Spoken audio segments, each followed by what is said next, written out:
A presidenta da Deputación de Pontevedra presentou esta mañá os avances do Plan Estratégico de Turismo, un plan que estará finalizado en decembro deste ano, que conta coa colaboración de todos os entes vencellados con este sector e que aposta, por enriba de todo, pola internacionalización do turismo na provincia.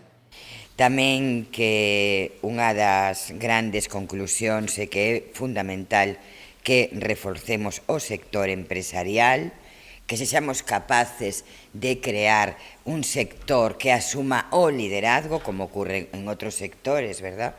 Por exemplo, no sector do automóvil, no sector do naval, ¿no? Pois un sector empresarial con liderazgos potentes que sexan capaces de tirar por este sector tan importante e tamén por optar por a internacionalización especializada. Ademais, a presidenta tamén deu conta dos 3 millóns de euros de fondos europeos destinados a proxectos de emprego para persoas xóvenes en risco de exclusión social.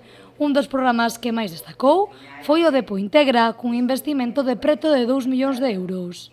A través deste programa, deste Depo Integra Xoven, o que pretendemos é impulsar a integración sostible no mercado de traballo de mozas e mozos que non se encontran empregadas nin participan nos sistemas de educación.